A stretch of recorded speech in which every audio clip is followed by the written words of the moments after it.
Hi, this is George Alger, and welcome to today's segment of Our Ventura TV. Today's guest expert is a fine artist and a writer, and her name is Nicole van Dam. And one of her works is a book that she authored called Temple, which includes some of her fine art and includes some of her writing. And today's topic is how you as an artist can also get your work seen further out in the world, also by using digital media. Welcome, Nicole. Thank you very much for having me. It's great to have you here. Can you just give us a very quick thumbnail sketch of your work as an artist? Yes, I enjoy everything creative. I'm always looking for opportunities. I'm always looking out of the box. I enjoy collaborations. I made sure that I became proficient at all the digital technologies that will help me get my art out in the world. And it's been a delight for me because I've seen my art help me get my writing out, and my writing get my art out. That's great. Now, because I've had a chance to see some of your work, you've gotten your work presented in other formats that may not come to mind for some artists when they're creating work. So let's talk about that a little bit in terms of the ways that artists or craftsperson can get their work more broadly distributed. I have a few examples, okay. Actually. This work here is a work called I Love You, Mom, and it's a creation. This one right here, that I created for my mother, and it actually says, I love you, Mom, diagonally across the bottom, and my mother and I are sitting on a bubble. And it's something I created several years ago for my mother. She owns the original. But because I work with different companies and they license my work, I have had the joy of seeing companies choose that same artwork for a boot. That's amazing. And so my mother and I are in boots walking all over the place, and it's also been licensed for scarves. So my mother and I are in scarves. So literally thousands of people are able to enjoy this work because digital reproduction now is so good. Color matches are so close. Now that's an example of an artwork that I created from the heart. This is one that I also enjoyed creating. It's called Bonjour, and it's a Parisian cafe scene, and it has an Eiffel Tower in the background and the cafe scene in the front. And for this one, a company contacted me and they said, we need something in your style with an Eiffel Tower. And I talked to my husband. I said, I don't want to have an Eiffel Tower just right in the middle. And he said, why don't you add a cafe scene? And so that's how that came about. And the original licensor who used it for a glass plate. Wow. Which is kind of fun. Yeah. And it's also been successfully licensed on other products, including scarves, and including also another boot, okay. A boot. And the boots are sold with collector cards that have the original reproduced and some of my poetry often, which is in the Tempo book, which is something that I'd really like to share with people. Okay, and we can do that. And also, so let's suppose someone is watching this and they're intrigued by the idea of getting the work out in this kind of direction. What would you recommend as a starting point? Well, the first thing is to realize that the world's a huge place out there. And there's a lot of different artistic tastes. And when I was growing up, if you went into a major department store, you did not see skulls, right? But there were artists doing it, but you didn't see it. Now, skulls are everywhere. And so the people who love to create skulls, they found their time. And because of the internet, you can find that demographic, that piece of the world that loves what you do. And so part of it is defining who loves what you do and then reaching out to them. Okay, good. And there was something else you wanted to highlight in this book? Well, this book actually blends many, many years of art and many years of writing. And an example of that is an artwork that I created called The Voting Booth. Okay. And this artwork is interesting because if you look at their feet, you'll see different personalities. So there's outdoorsy boots, there's high-heeled shoes, there's some feet that have a cane next to them, there's mother's shoes, a little girl's shoes, and then little dolly feet, and then there's businessman's shoes and a briefcase. And then this is the poll booth curtains, which may date me at this point. And you can see in these curtains what they might be voting for. So the outdoor shoes has an outdoor theme, maybe a blue-collar working theme. The high heels is sort of the socialite with the arts. You have the health care for the elderly woman.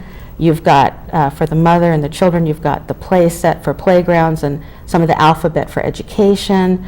You've got the yachting and the investments and financial market and tax issues represented for the businessman.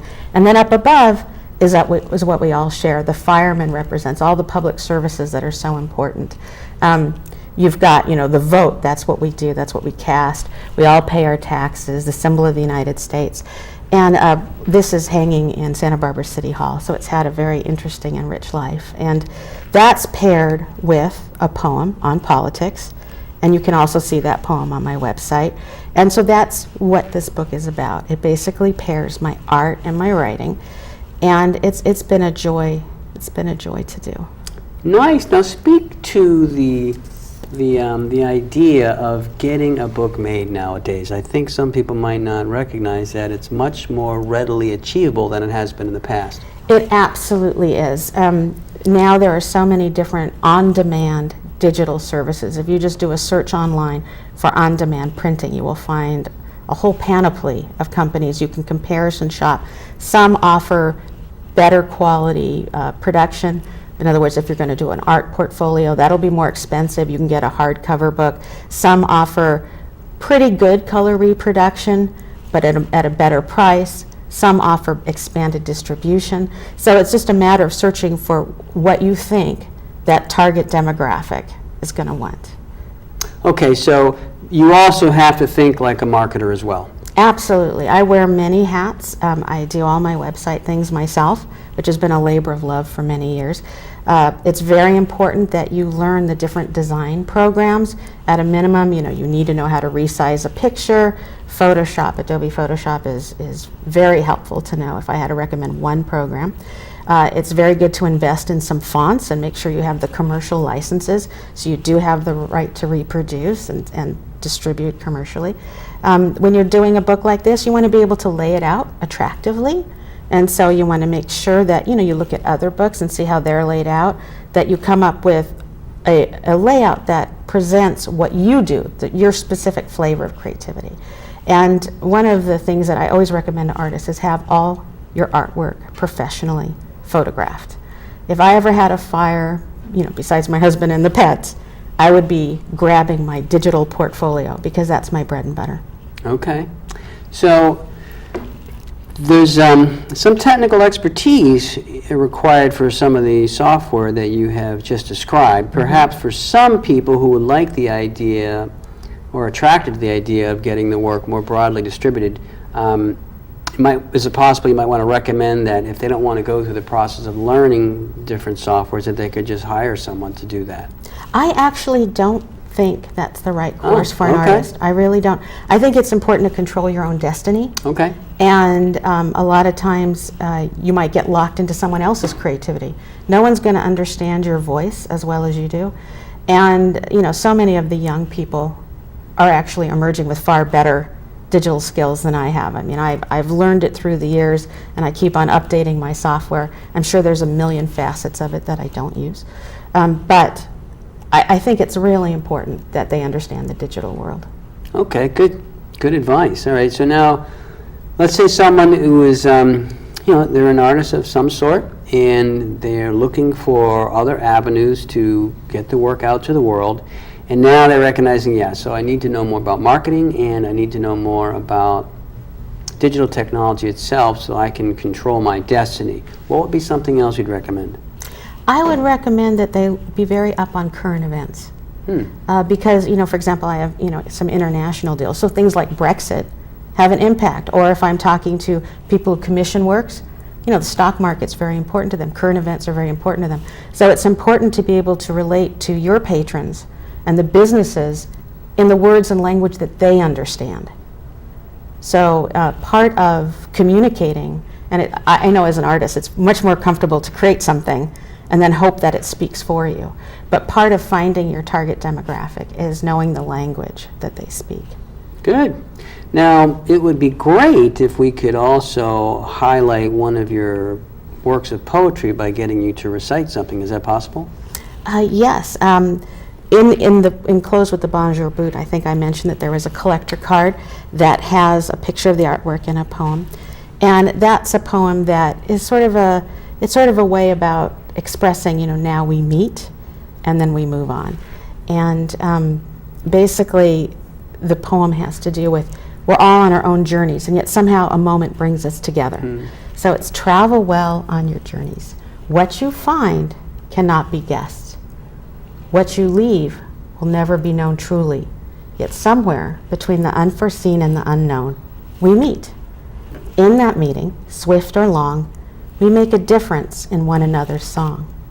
In that brief breath, where the past says goodbye, where the future is a flicker ahead, we pause time.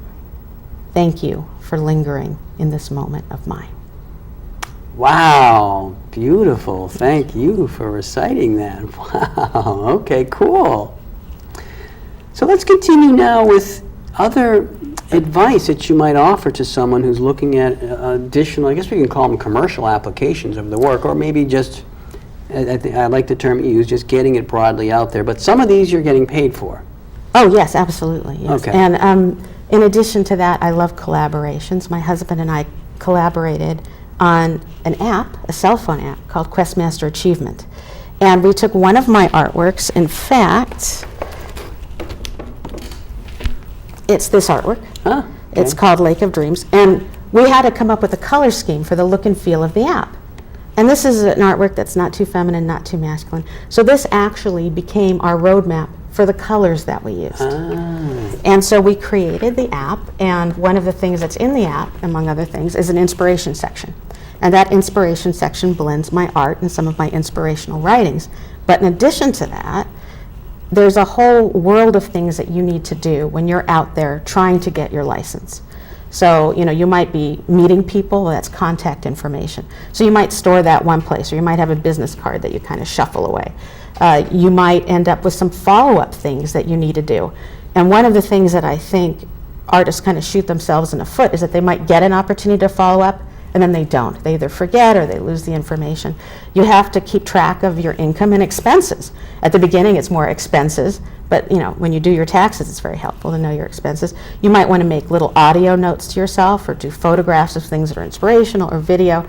So my husband created for me, using my sort of aesthetic and my colors and my icons that I created, an app that lets me keep track of all those things on one roof. And so that collaboration was incredibly precious to me. I use it for all my deals. I've used it for my most recent license agreements that I've done. I can look and I can have a screen capture of an email that I sent. So I can say, oh, I sent you that email on such and such a date. I can find out what the person responded in a phone call, all in one place. And that's really, really handy. Another collaboration that I've enjoyed is music. I write lyrics. And I was very lucky because a gentleman named Robin Frost, who's a great composer, award-winning, he put some of my lyrics, a house cleaning rag, to a fabulous ragtime. So house cleaning rag, the words are in there. The music that he composed with the lyrics is on my website. It's just amazing. And that opened my eyes to a whole new world. And it was incredible and enriching and inspiring. And since then, I've written lyrics that some other musicians have used. I'm always looking for musicians to collaborate with. And I've written a whole libretto. And I'm looking for a composer to do a musical. So basically, I've written a musical without the music. You sound like a Renaissance woman.